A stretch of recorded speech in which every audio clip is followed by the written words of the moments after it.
Good evening, ladies and gentlemen. It gives me great pleasure to introduce our speaker today. All of you know him, Bapak Anies Baswedan.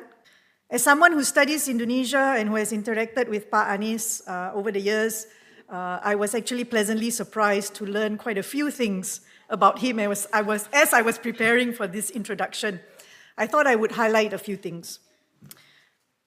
Pak Anies came from a very solid activist and intellectual background. His grandfather was a prominent Arab Indonesian activist during the Indonesian National Revolution.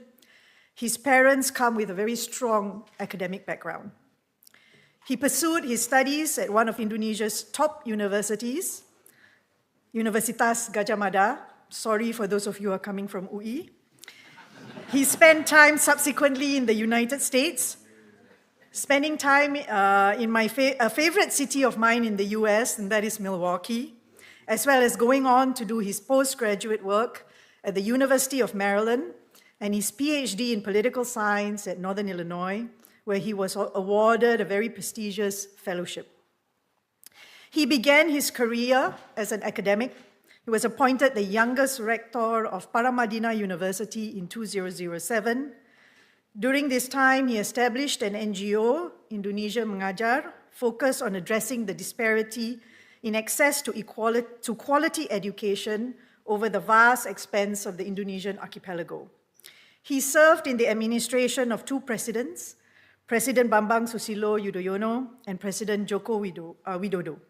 He was appointed as Minister of Education during President Jokowi's term. His focus then was on alleviating the disparity in opportunities available to Indonesian students of varying socioeconomic levels. As many of you know, he became the governor of Jakarta in 2017 and has devoted his time to addressing three key issues in Jakarta. I'm sure he addresses many more, but I thought I would highlight these three.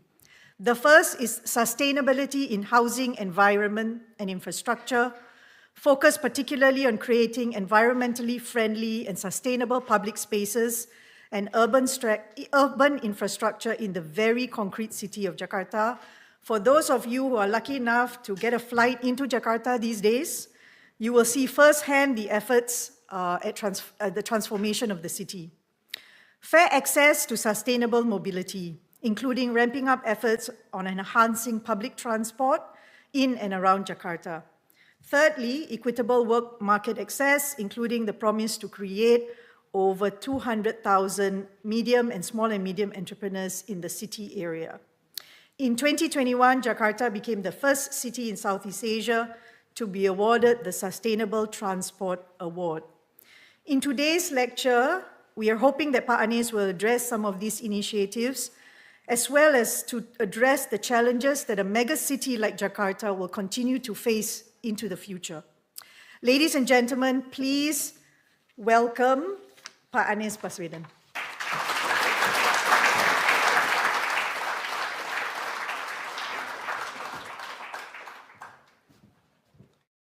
Thank you, Professor Susana, for a very generous introduction. Professor Kanti Bajpai and all faculty members of the Lee Kuan Yew School of Public Policy, Mr. Ambassador, who are with us today, and all participants. It is indeed a privilege and honor for me to be here this afternoon, come back to Lee Kuan Yew School of Public Policy and had the opportunity to share some of our works. And yes, Jakarta has many challenges. I'll share a few. But coming to Singapore is truly a break. It's really a break. Coming to a city without worrying about water, without worrying about any of the challenge. I'm as visitors, because if you're in Jakarta, you travel, and then as much as you are observing the city, you're also thinking what needs to be fixed, what needs to be developed. But here we are visiting, you don't have to worry about anything here in Singapore. So it's good to be back in Singapore, and I'm privileged with this opportunity to share some of the things that we're doing. Let me sort of share some of the big pictures of our challenge in Jakarta. Jakarta is a city with 11 million population. So when it comes to some of the key features, we have 11 million people and plus around 23 million in surrounding. So a total around 35 millions. That's Jakarta greater area. And the size of Jakarta itself is only 660 kilometers square. So basically 20 by 30 kilometers square. And we contributed 17% of our national GDP. So with the larger area, it's no less than 25% of the national GDP is in that area. So it is a city that is significant to Indonesia and many challenges that we have. If I may say so, there's four big issues that whenever we're doing surveys, what are things that concern most to our resident? Number one would be cost of living. Number two would be healthcare. Number three, education, employment. These are top four issues that our populations has always responding whenever there is a survey. And unfortunately, flood is never on the top list.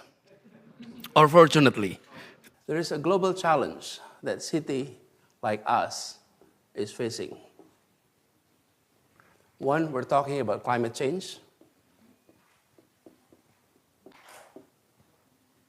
And then two, we're talking about, a more livable city.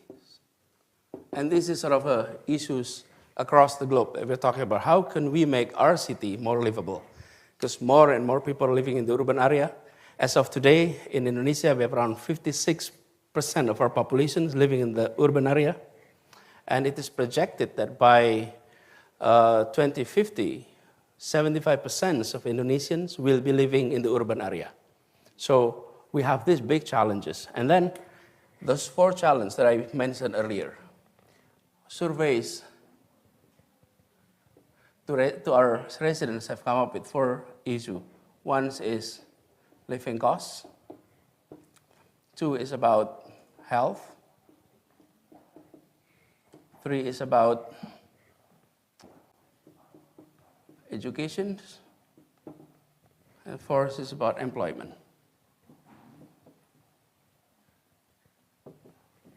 So when it comes to living costs, what are the structure here?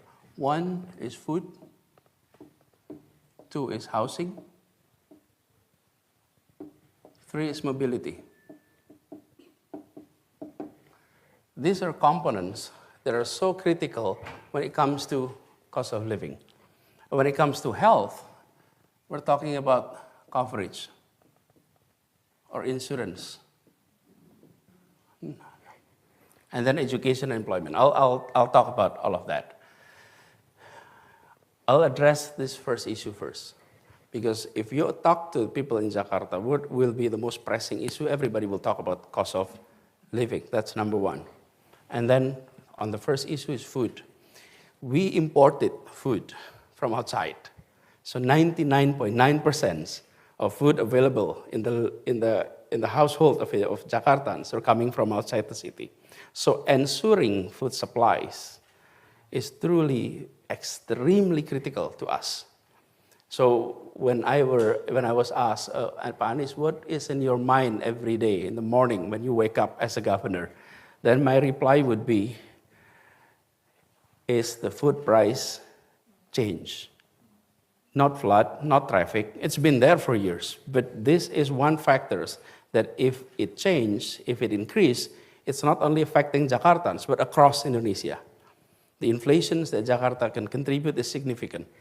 So on this, we organize, we're talking about policies. Our approach is to divide between supply and demand. On the supply side, we had state-owned enterprises to manage supply of food. And then we have our bureaucrats in the departments to measure demands and to sort of extrapolate, project demands. In the past, these two, the bureaucrats and the state enterprise, were working together. Some were working on the supply side, some were working on the demand side. Since 2018, we divided into the two. The state-owned enterprises focus on supply, and the departments is focusing on demand. And none is working on the same issue. For example, when the company here, talking about supply, they form collaborations with certain region in Indonesia to produce rice, for example. In the past, that kind of collaborations are happening between our company and our Department of Food. And because of that, there is mismanagement issues. So that's two. And then number two is to make sure that food market is efficient. And to do that, we have an application called IPJ, Index Pangan Jakarta. So if any of you had the opportunity, download that application. It's called Index IPJ, Info Pangan Jakarta. And on that application, this is the applications, you will be able to see all commodities and the price change at real time. Why do we need this? This is in order to create a symmetric information within the market. That is how government intervene, not by subsidies, but by creating efficient market. So what price is reflected here? It's a wholesaler market, Pasar Induk Kramat Jati. Pasar Induk Kramat Jati is where all agricultural product is coming to Jakarta. It'll come to this one big market. By knowing the price there, we know exactly the difference between Pasar Induk and the retail store, the warung in the kampung. And by having this information transparent, we are able to create a more efficient market for food. So we rely on market, but government intervene by providing this and ensuring there is time in which we need to intervene. When we need to intervene, we're intervening at the wholesaler market so that the supply is stable. So that's one. Two, housing. On housing, there's two things here. There's not enough space there, so I'll use this here. I divided into two issues here. With regard to housing, there is home seeker, house seeker, those who wanted to have a house, and those who already have homes. We have two different policies here. Why I divide into two? Jakarta is the only area in Indonesia in which price of land were increasing significantly, and sometimes exponential level. So the price of land is truly increasing. Why? Because there is limited land, and prices keep going up. And one of the driver for that increase of price is our property tax. So government is very effective in increasing price of land in Indonesia, in Jakarta, by introducing policies that, from our perspective, we'd like to increase our revenue from tax by giving property tax much higher rate. But on the other hand, it has effect on people that the price of land increasing, many unable to pay the tax. So for this, the tax policy we introduced to ensure they're able to stay where they are. On house seekers, for the one with purchasing power that is high, and those in the middle, and then those who are low income. The approach are different. For those with high purchasing power, we let the market to operate. You know, you have this advertisement of new houses, new flats, new dormitory and things like that. That's through the market mechanisms. But those in the middle and the low income, they have difficulties entering the market and getting home. So on this area, we created a project. It's called Zero Down Payment Project. This is for those who are earning from minimum wage up to 15 million. Minimum wage is 4.6 million rupiah, which is in dollars, 400 Singapore dollars, up to 15 millions. 15 millions would be 1,500. So that's the range. those who are making that level of monthly income, they are able to engage on a mortgage, on payment, monthly payment, but most of the time they didn't have the money for down payment. So we created a zero down payment project. So you don't have to pay the zero down payment, but the monthly installment they'll be able to do. That's for the second. And then for the low income is rental flat. And in the past 5 years, we built all of this. We built around 33 towers to help facilitate this segment of our society. And then the last one is for the homeowners of Jakarta.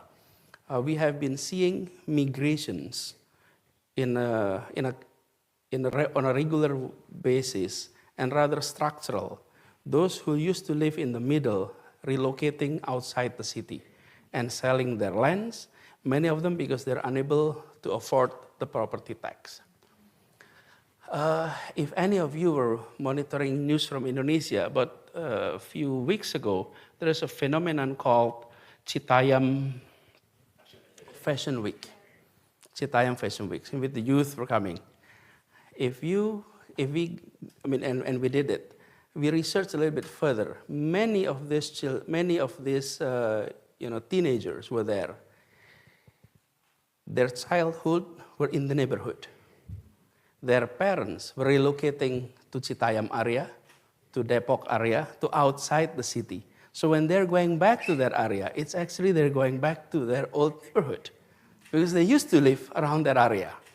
So the story behind the lesson behind this is that if we are allowing property tax to continue rising in Jakarta, we will be basically punishing the old residents who live in the strategic area for decades, for generations, because they're no longer able to afford a property tax in that area.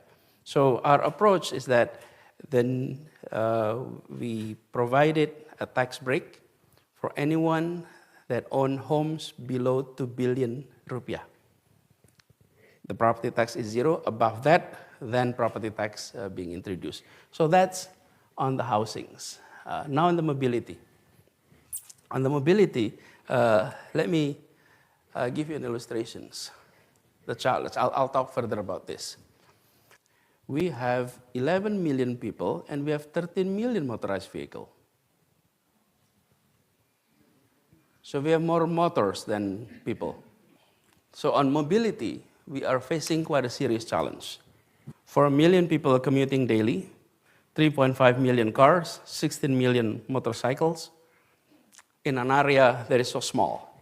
So mobility is an issue. That's why we have traffic congestion and sometimes it's a gridlock. And we need to do something about it.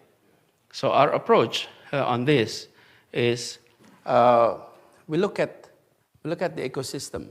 So we have a lot of public transport operating in our city. And then this is passengers.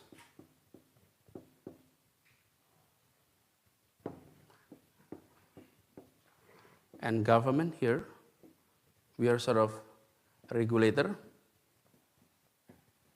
And we're doing enforcement of minimum service requirement. So these are operators of our public transport. We have no less than 25 operators. Mikrolet, Metro Mini, Kopaja, and all those brands that you remember all those names. And they are operating individually. And then you have passengers here, and they have transaction every day. So when I came to office, I said, there is no way we can improve our public transport if we do not adopt one word. It's called integration. We need to integrate this into a single system. Because this is operating on its own. How do we work on that? So all these operators, I called them for a meeting. It was early 2018. And I invited them for this meeting. I said, we would like to have an integrated public transport, and it's called Jaklingko, and we would like to work together with you. I must say it was the most heated meeting I ever attended. Oh boy, yes, indeed. All the operators and the management of that, they're coming to us and they're, one, well, sir, thank you for the invite. This is first time we're invited. And two, they're extremely upset to us. Why? Because we are operators and we are also regulators and we're not being fair. On the one hand, we have Jakarta, that is our company. On the other hand, we're a regulator that set the standards and set the routes and everything. So they're suffering because of that system. So I told them we would like to work together and we would like to create a system that is fair and an ecosystem that is fair. And finally, the meeting was over and they're willing to work together. And this is the plan that we presented to them. So all these operators, you're no longer receiving payment from passengers. Okay? All is gone. So this is the government part. We will be your off-taker. We'll pay your service. And we'll pay your service per kilometers. And every day you have to go through the routes that is designated to them. It's about 100 kilometers per day, plus minus 10 kilometers. That's tolerated. And then we're going to pay you by kilometers. Okay? On the other hand, with the passengers, they're paying to us 10,000 rupiah. It used to be 5,000 rupiah, 10,000 rupiah for 3 hours ride. So you can take a microbus at 7 o'clock in the morning. You can transfer to any public transport until 10 o'clock and no additional pay, and you can transfer anywhere. So we integrated the routes, we integrated the payment system, and we integrate the management in a way, because all of them operate under Jakarta. And with that approach, we are able to see some changes. Number one, the microbuses in Jakarta who are operating under this scheme, they're no longer doing ngetem. Ngetem is waiting for passengers because they're not being paid by numbers of passengers. Number two, there is no longer routes that is, in bahasa Indonesia, it's called rute basah and rute kering. Wet routes and dry routes. Dry routes meaning no passengers there, because they're no longer worried about how many passengers were riding, because they will be paid based on the kilometers. And then on top of that, they can have a contract with us, and they can go to the bank and renew the fleets. So today, if you come to Jakarta, try to find the old Metro Mini. If you can find one, I'll take you for dinner. Because the old Metro Mini is gone. Not that we put a restriction, but because they have contract with us, they're able to renew and get a better fleet for their own. It's an ecosystem that is being fixed, not only about fixing the, the routes being extended and everything. And then on top of that, the passengers. And with that approach, we're able to double our coverage. We used to cover Jakarta for about 42% of Jakarta was covered.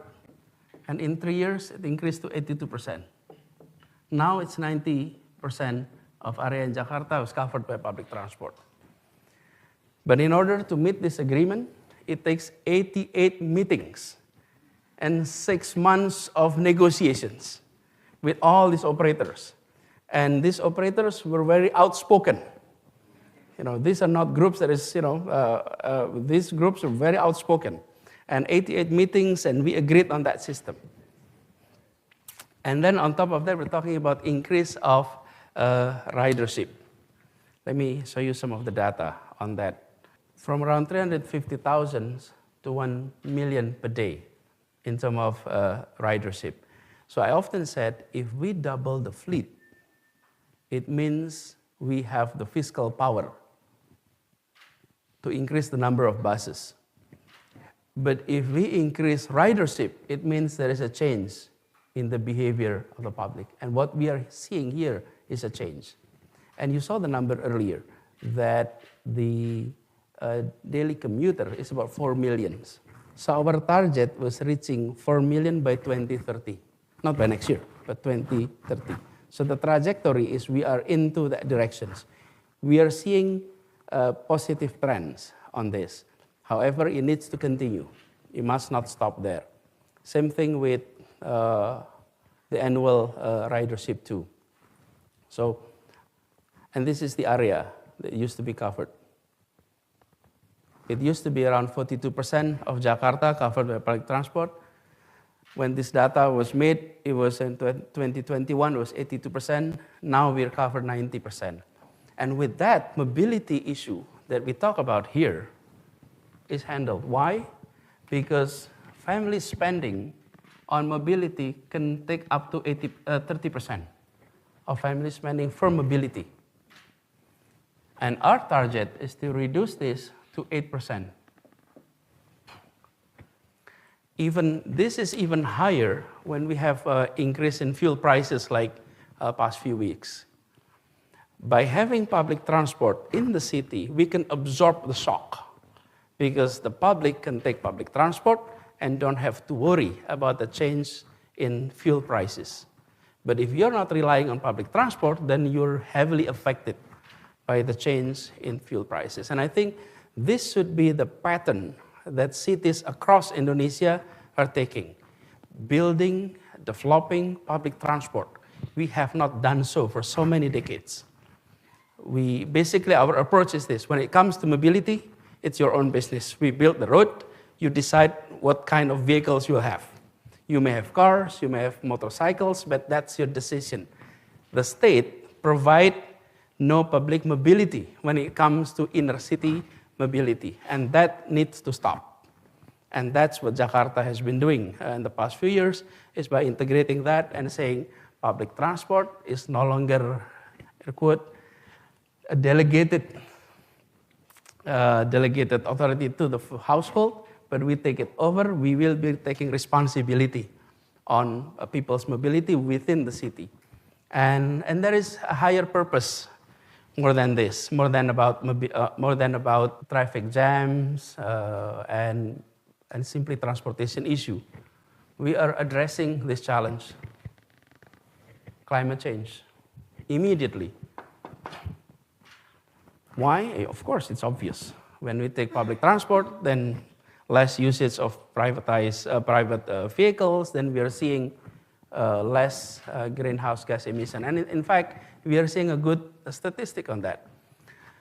We have targeted 30% reductions of greenhouse gas emissions in our city by 2030. And now we are in 2022, 8 years to go, and we have achieved 26%. So we are ahead of our target, and we'd like to continue on that. So we address that issue. Number two is we're talking about a city from the environment point of view, which is healthier, but also a society that feel a sense of unity, sense of togetherness. You know, if any of you have spent time in Jakarta and contemplate a little bit, our city is actually a somewhat segregated cities, where there is kampung, packed, crowded, hot, humid, and then you have complex, in which, area in which nice housing were there, and then you have main business districts with nice offices, and then next to it you have slum area. So there is that segregation without us realizing, and it's naturally evolved. So, as someone who took this responsibility, I thought we need to address this problem. We should not let this problem continue, but the way to address it is not in a traditional way. So our approach in addressing this issue is by creating this public transport. And when public transport were operating, it is a facility that create equal treatment. You may be CEO, you may be a governor, you may be a mayor. When you enter an MRT, when you enter a bus, you will stand on the same line. You will sit on the same chair, you will stand on the same car, and there is no business lounge, there is no business class, it's all equal. And in a city like Jakarta, that is a rare experience. Even when you go to malls, many of you know Bundaran HI area. There are 3 malls in Bundaran HI. One is Plaza Indonesia, the second is Grand Indonesia, and the third, any of you knows the third malls? Tamrin City, right. Tamrin City. Yes, there is EX too, north of it. So those who come to Tamrin City did not dare to enter Plaza Indonesia. And the same thing, those who come to Plaza Indonesia didn't even look at Tamrin City. This is a completely different segment of our society. What we like to do is to create space that give a feeling of equality, that create a feeling of unity. And that's why we built many, what we call third space. Let me wipe this. So third space, in the case of Jakarta, was this. First space is at home, second space is at work, and the third space is our common space. This is the space. And in the past, this has been mostly provided by private sectors. And when private sectors create third space, they have to create a certain market targeting. They could not create just for anyone. And that's why we're doing reforms, public transport, 2 parks, 3 sidewalks, that all were developed because we would like to build a third space that unite, a space that create a feeling of equality to all. We're talking about public transport, and then we build public parks, no less than 370 public parks, 29 urban forests. And the idea is to make sure that our population is able to find a third space that create the feeling of equality. Even on pedestrian. Pedestrian may look nothing new for you in Singapore, but in Jakarta, for example, we didn't have sidewalk for so many years. We didn't have sidewalks for so many years. And I remember when I come to office, I had gathering with all our staff. We have a meeting on this and on transportation, and I asked a simple questions. What kind of transportation tools that everyone has? And the answer was motorcycles. And I said, no, it's your food. Our food is our number 1 transportation tools. And if we in government assume that transportation tools has to be with wheels, then we only build road. We don't build sidewalks. So we build sidewalks. And when we started building sidewalks, of course the reaction was quite strong because you're taking up space for cars. Jalan Sudirman was the most obvious, but we didn't develop only in Jalan Sudirman. No less than, I think it's, if I'm not mistaken, it was around 240 kilometers of sidewalks across the city. 241 kilometers, to be exact, of sidewalks across the city, bike lanes.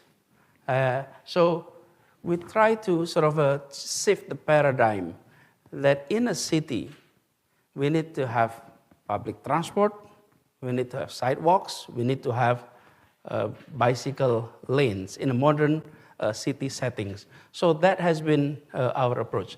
Anyway, I went quite lengthy on the issue of mobility because this is one of the most pressing issue in Jakarta. Now, education, I'm not going to go too far on this, but what we did was enrollment system. was reformed. So now we are seeing our schools having more diverse students. What I mean by diverse is this. In the past, many of our schools, especially those who are being suggested by the general public as good schools, were only enrolling or accepting students from the privileged families. Now, everyone has equal opportunity. That's on the enrollment part. But this, we will not be able to see the result in the next 2 to 3 years. The result will be in the next decades when we started to see them moving up the ladder in the socio-economic ladder. And then on health, it used to be around 73% of Jakartans covered by health insurance. Now it's 99%. It's about commitment. Our approach is this. Anyone come to hospital, they didn't have insurance, immediately you're covered if you have Jakarta ID.